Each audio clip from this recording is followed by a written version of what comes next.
Before you can worship with the guitar, you must first understand the guitar. Let's break it down together. Hello everyone, welcome back to worship guitar class with Iremide. Make sure you hit the subscribe button so you don't miss what is coming next. Before you can play a single worship, you need to know your instruments. There are three types of guitar. We have the acoustic guitar, we have the semi-acoustic guitar, and we have the electric guitar. Because we are learning how to play a guitar, so we'll be using the acoustic guitar, and I'll be teaching you the various parts of the acoustic guitar. The guitar has three main sections: the head, neck, and the body. The head, this is where you find what we call tuning peg or tuners. Some people call it tuning peg, some call it tuners. There are usually 6 in numbers. Next is the neck of the guitar. This is where your left hand does most of the work. This place is called the fretboard. This place is called the nut. The nut helps to keep the strings in place, and the nut is also the place where the strings rest on before getting to the tuning peg. On the neck of the guitar, we have what we call fret wires. This melter stuff, these stuffs here, they are called fret wires. The fret wire is what separates the higher note from the lower note. All these places are called the fretboard. Still on the neck of the guitar, we have what we call fret markers. These are the fret markers. This stuff here, this is also a fret marker. Now, what does the fret marker do? The fret marker is there for two main reasons. It is for decoration, then also it helps you to easily know what fret you are playing. I mean, this is fret 1, fret 2, fret 3. So when you are playing here, you easily know that you are playing on fret 3. The fret marker helps us to easily know the fret you are playing on. One more last thing before I move to the body of the guitar, and that is the strings. There are 6 strings on a guitar. I hope you can see it. There are 6 strings on a guitar.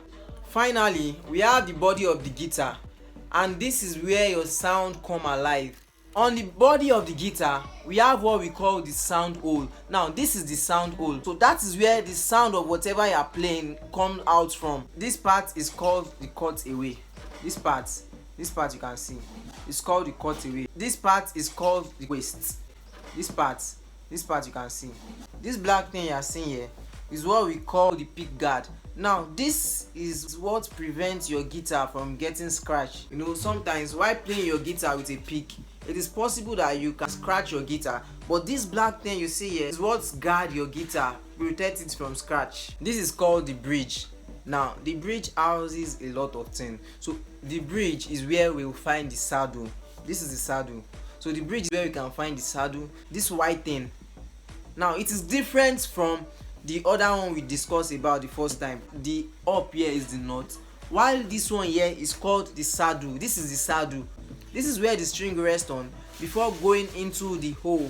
And the bridge also houses the bridge pin. This is what we call the bridge pin. The bridge pin helps us to pin down the string so that it won't remove while tuning it. Hope you are jotting something down. On the body of the guitar, we also have what we call strap pin. Here is one and here is the other one. The strap pin is where you fix in your strap whenever you feel like you want to play while standing. There's one more thing we have. You can see this thing here that is like yellow. It is called the binding, used for beautification of the guitar. Now that we've known about the part of our guitar, let's go deeper. The other time, I told you that we have 6 strings on the guitar, and whenever we want to count, we start counting from the tiniest string. I mean the smallest string to the biggest string. So that is, the smallest string is the first string, the other one second string, third string, fourth string, 5th string, and 6th string. So that is the way it is being counted. Each string has a name: E, A, D, G, B, E.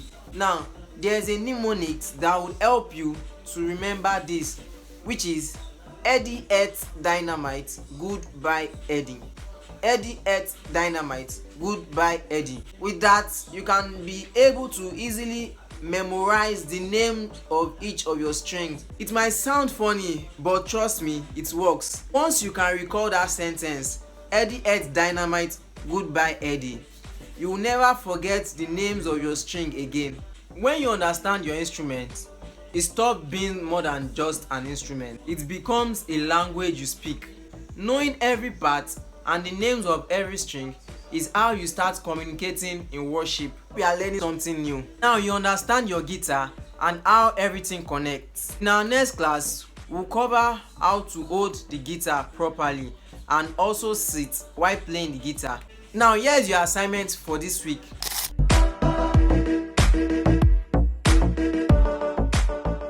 If this video has helped you, hit the subscribe button and drop a comment saying I am learning, and also share it with someone who is just starting their worship guitar lessons.